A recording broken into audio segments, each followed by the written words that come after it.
Tonight we are celebrating the 10-year anniversary of Kansas City's pennant-winning team.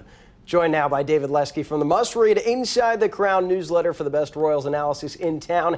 David, from February 1994 to August 2014, Kansas City went a full 20 years without seeing a single playoff win by either the Chiefs or Royals before the Boys in Blue took the town on a magical postseason ride as the first team in Major League history to win their first 8 playoff games before falling just 90 feet shy of tying Game 7 in the 9th inning of the World Series. So, now a decade later, how do you look back on those 2014 Royals?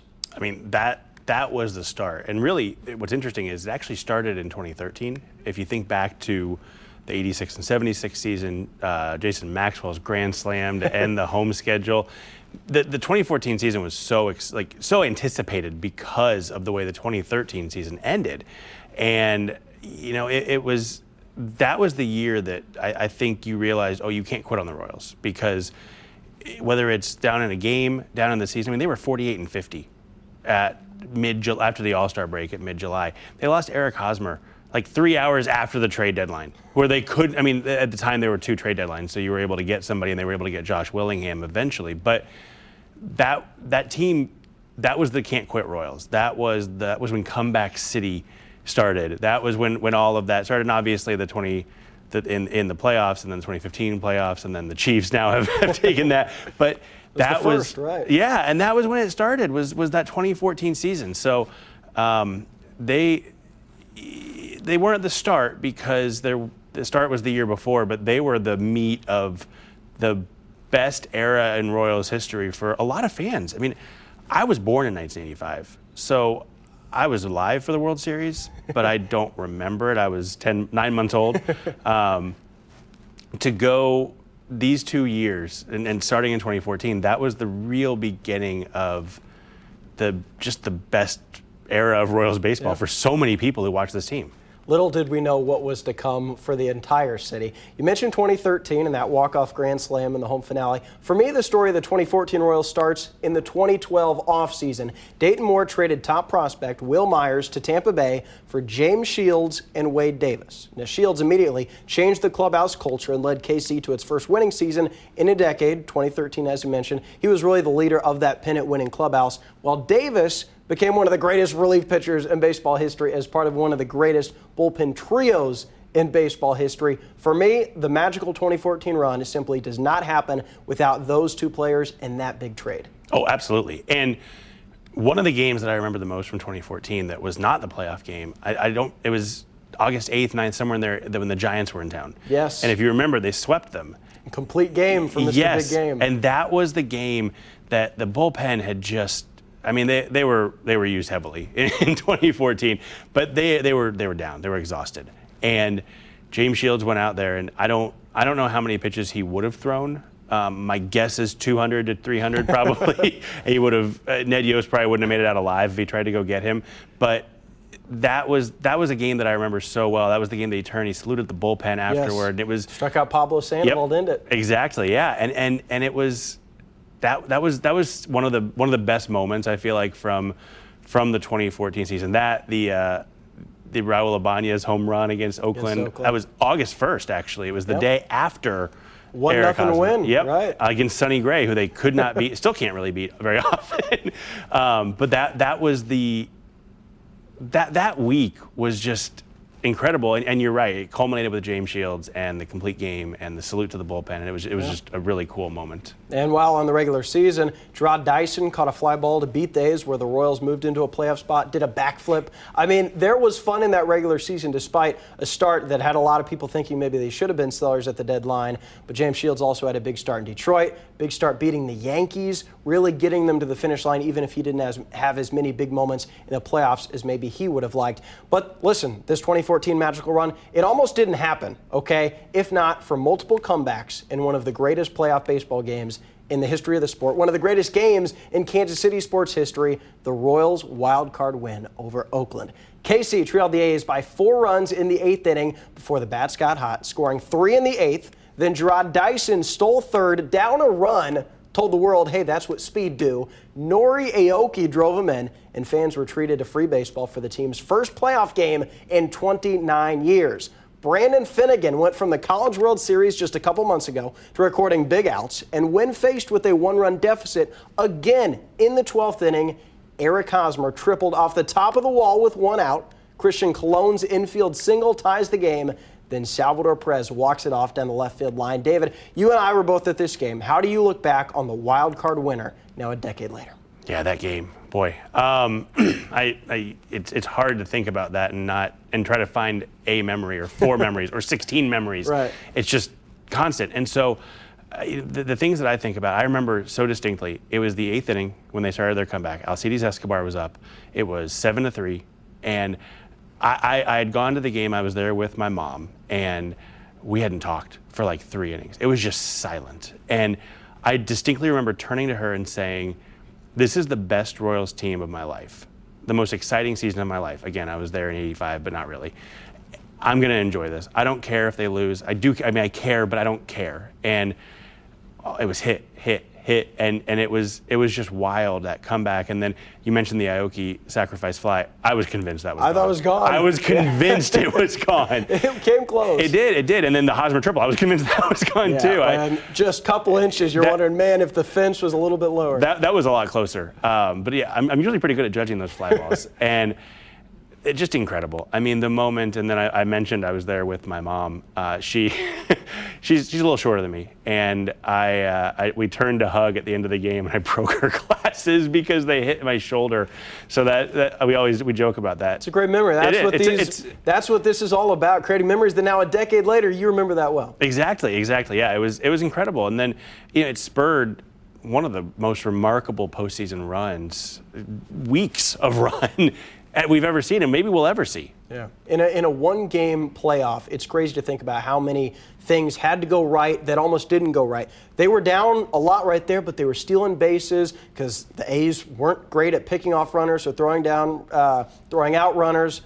Eric Hosmer came to bat with one out. If they just go 1, 2, and 3 in that 12th inning, which they easily could have done, but he triples off the wall. And at one point in time, he said the biggest at-bat of his life in that moment. Gerard Dyson stealing third, down a run. When he did the Royals were down. Wouldn't have looked great if then Nori Aoki struck out and the Royals lose. Aoki coming through. So many big moments that I will always love talking about the wild card game. And Salvador Perez, just a few inches from Josh Donaldson, diving at third base, just reaching out, somehow pulling a pitch that was, I would have needed an oar to hit that. Well, and the funny thing is, too, that there were so many former and future Royals that could have beaten them. Yep. Because it was Alberto Callaspo. Callaspo got the hit in the 12th. It was the 12th, right? Yeah. Yep.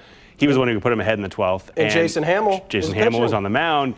And, yeah, it's just... Johnny Gomes in left field picked up the ball. You're right. Johnny Gomes was there, too. I forgot about that. So, yeah, it just incredible. And there are fans today who have been really frustrated for the last few years. And the frustration, complacency had set in a little bit. Obviously, they've had a great start to this season, not a nice start.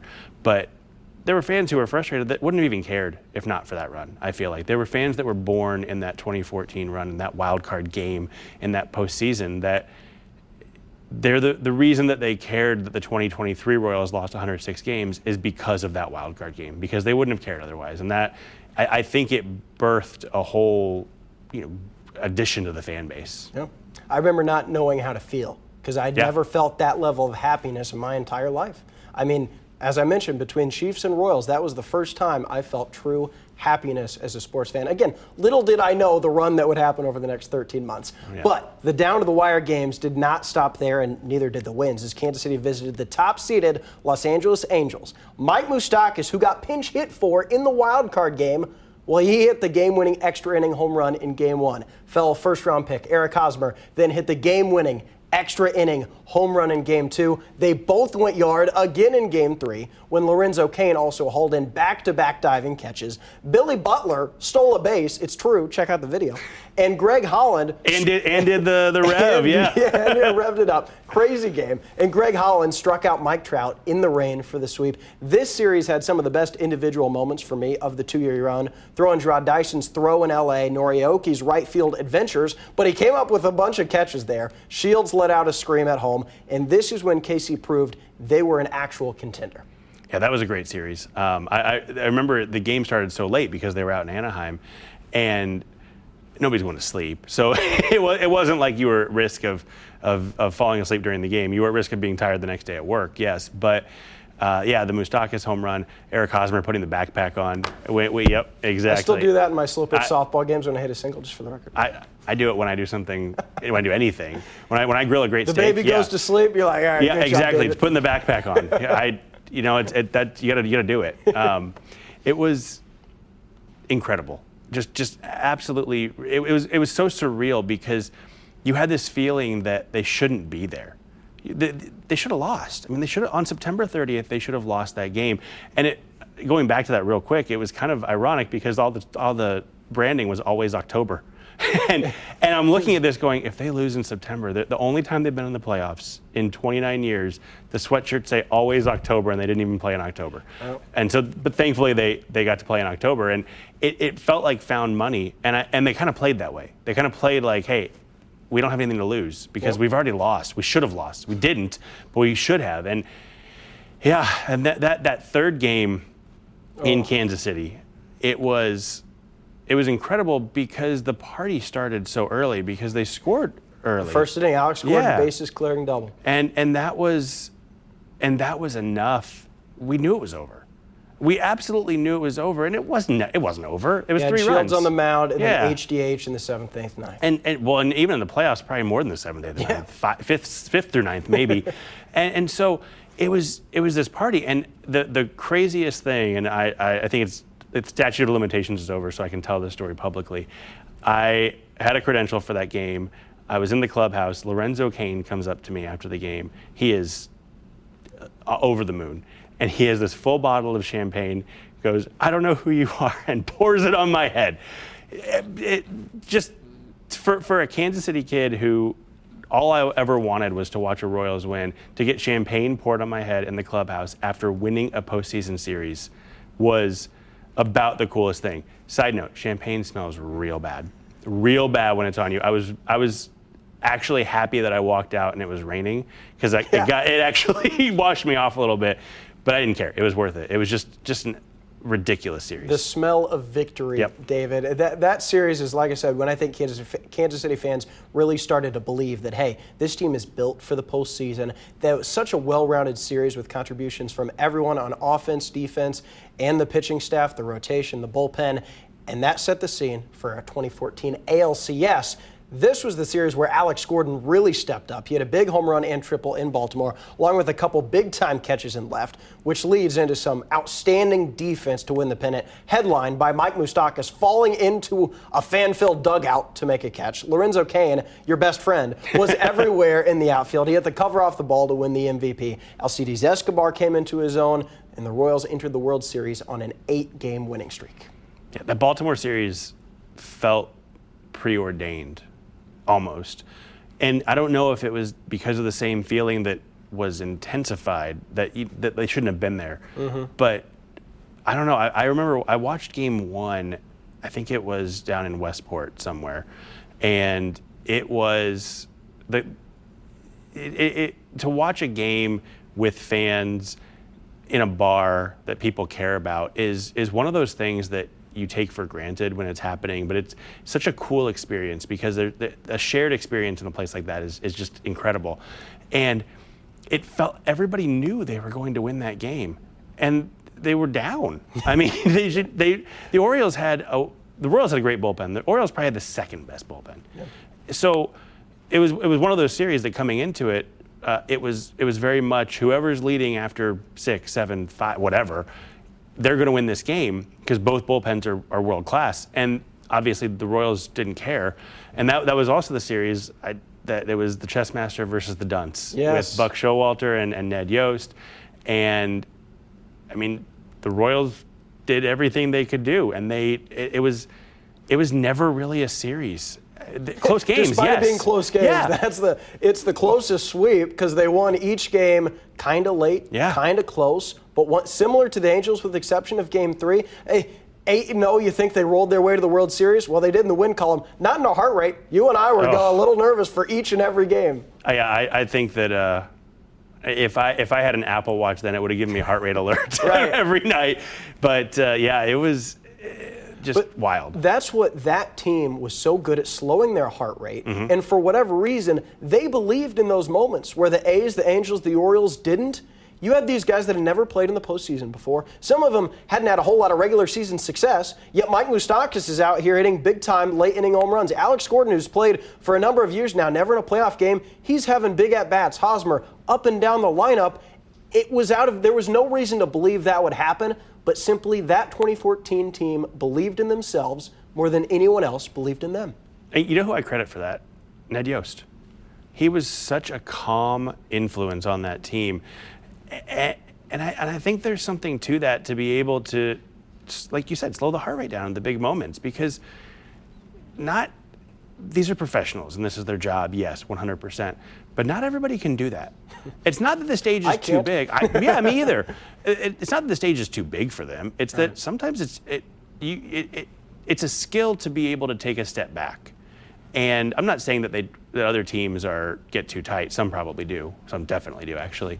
But the Royals were able to loosen up in those situations, and I really credit Ned Yost and the coaching staff. I mean, Don Wakamatsu, Dale Swaim, those guys. I think that the attitude that they put forward, that they encouraged from this team, I think is a big reason why they were able to be so successful on that stage and in those moments. And I also give credit to Dayton Moore for not being as transactional as maybe a lot of fans wanted him to be, but he stuck with and said, I believe in Mike Moustakas. I believe in Eric Hosmer. I believe in this team. We're not going to sell at the deadline, even though we were just 48-50 not too long ago. And I credit Dayton Moore for believing. I don't know how much of a choice he had because his kind of tenure was probably on the line in this postseason, but I give him credit as well. Now, the most important storyline for the World Series is that, Madison Bumgarner turned in one of the greatest pitching performances this sport has ever seen. We know that. I don't want to give him any more airtime. All right, that's why the Giants won. Pretty simple. But from a Royals perspective, the HDH bullpen of Kelvin Herrera, Wade Davis, Greg Holland was incredible in the series. The late Yordano Ventura won Game 2 and especially won Game 6 with 7 shutout innings with the Royals' life on the line. Omar Infante's Game 2 home run was one of the loudest sports moments I've ever witnessed. He led the team in RBIs. Omar Infante, #vote Omar. And this small market team that was below 500 in late July ended its magical season 90 feet away from the game-tying run in Game 7. Yeah, it's funny. I was at Game 7. I had not seen the final out until I saw it in a documentary a year later, because the people in front of me stood up when Salvador Perez hit that pop-up, and I knew. I mean, you could see it. I had no desire to watch it, so I never saw it. I knew it happened. I saw the Giants celebrate. I just never saw the ball actually hit Pablo Sandoval's glove. That was crushing. But it was also, it's funny because it was still such a satisfying run, such a satisfying season that it hurt, but it didn't really hurt. It felt, okay, that was awesome. And what's funny, I think about this a little bit. If the same thing had happened in 2015, I think it would have hurt so much more to have it happen again. Or if the years had been flipped, that they won in 2014 and then 2015 had this happen, I think the Game 7 would have hurt more in 2015. But because of the magic of getting to that point, it hurt, but it felt, I don't know, there was closure. Yeah. I guess I don't know the best way to say that, but I don't know, it was tough, but it was. I remember the next day, I think it was the next day when they all came, they had a little rally at the stadium, and that was really cool. That was just to see all those guys, and I think like 90% of the team was there. It Yeah. wasn't. I remember James Shields there saying, "I'm glad baseball's back in Kansas City." Yes. And that's what this run meant. It brought baseball back. It created new Royals fans. Even though they lost Game 7, you had a month's worth of memories that you will never forget. 10 years later, we haven't forgotten, including in that World Series. It's one thing, hey, you win 8 in a row and then get swept like the Rockies a couple decades ago. No, they went toe-to-toe with one of the great teams of a dynasty, and they took it down to Game 7. David, let me get off a hot take, okay? Will you let me indulge here? Always, always. I have a hot take that the Royals win the 2014 World Series if baseball enforces the universal DH rule a decade earlier. Because remember, when the Giants played in KC, they got to add a hitter to their normal lineup. But when the Royals played in San Fran, they had to play without a key player in Billy Butler. And one of the biggest at-bats of the series came in Game 4 when the Royals led the series 2-1. A win makes it 3-1, and even if Mad Bum throws a no-hitter in Game 5, the Giants still have to win both games in KC to win it all. Kansas City leads Game 4 by a 4-1 score. They have the bases loaded with 2 outs. When who comes to the plate for that all-important at-bat?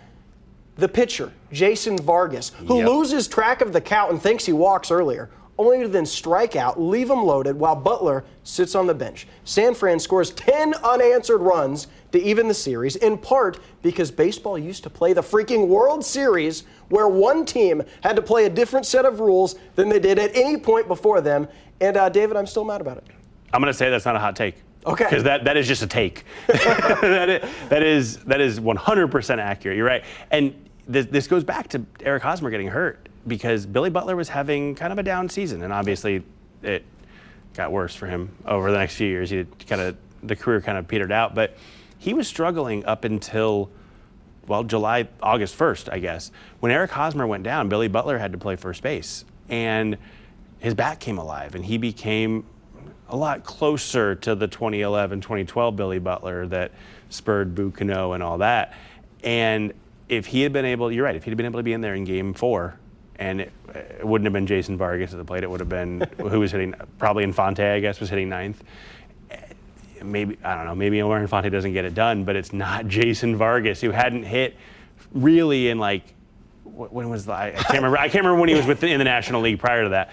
But he hadn't really hit. And yeah, that's a great point. It's frustrating because if they played that World Series today, obviously, you freeze everybody and get them in the same mindset. That rule, right. Yeah, they probably win that World Series. It's one of, who knows? As you said, maybe they don't come through, but I like Kansas City's chances a lot more. Yeah. Kelvin Herrera also had an awful at-bat in San Francisco during that season.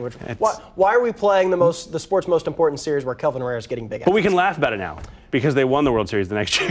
And, of course, one of the most likable things about the 2014 team was that it was a legit team effort. No one superstar putting the team on his back. So when you look back at these individuals, let's start with Eric Hosmer. He was the young vocal leader. When you think about his Royals career from 2014 and beyond, how do you best remember Hos? I mean, you think about the home run in Anaheim. You think about the triple in the wild card game. You think about just all the big moments. You think about scoring from third in Game 5 of the 2015 World Series. You know, you think about all these things, and it's one of those. He's one of those players that you look at the numbers and you go, "Here's a solid player," but he's got this aura in your brain because of the big moments. Because it was kind of all big moments. I mean, he has the Royals team record for RBIs in the postseason. Thank you for remembering that. In less games than George Brett. George Brett, better baseball player than Eric Hosmer. Hot take. But in the postseason, Hosmer was put into big moments, and he came through clutch almost every single time. That trumps whatever analytic metrics you want to source. That is why Hos is loved in this town. Let's wrap up with the rest of the team. When I mention the names, Mike Moustakas, Alex Gordon, Lorenzo Cain, then the rotation, James Shields, Yordano Ventura, Jeremy Guthrie, Jason Vargas, Herrera, Davis Holland, and Ned Yost. When you think about that collective group, what individual moments stand out and the stories that make this group special? Yeah, I mean, for Moose, the home run, the catch in the dugout suite, for Gordon, just being there, just getting the chance after all those years to be a star on a World Series team. You know, Kane, those catches with his yells. And he did it again, Ernie Johnson. If I remember correctly, I think he had the flu, which is absolutely insane to think about, that he was doing that sick. And then the pitching staff, James Shields. I mean, the whole run was started because of I don't know because of, but partially because of the mindset shift with James Shields and Ventura, and it got a little dicey with 2015 early in the year. But his attitude and Jeremy Guthrie steadying force. I mean, we think it's hard to remember this now, but they got him for Jonathan Sanchez, and both teams were so happy to be rid of their guy. Only one team was happy to get the guy in the end. And Jason Vargas, he had that huge start. He started game one of the ALDS, and he just was nails throughout the whole thing, except for that one at bat. And then obviously HDH. I mean, that's when you think of the 2014 Royals, that's the first thing you think of, even with Hosmer and Moustakas. I think that's the lasting legacy is the 7th, 8th, and 9th. You know, it doesn't matter what the score is. If the Royals were within 1 after 6, they were probably going to win that game, whether they were up or down. Yeah. They were definitely going to win if they were up, but they were probably going to win if they were down. And then they put in the defensive rotation. That's the best end of bullpen in baseball history. Then you got Alex Gordon in left, Gerard Dyson in center, Lorenzo Cain in right. No ball is falling. They run wild. It's a team that you don't see very often. They didn't strike out. They didn't hit a whole lot of home runs. They were consistently down. They didn't have all-star starting pitching up and down like the Mets the next year did, but they just found a way to win. And David, that is why 10 years later, this team is loved.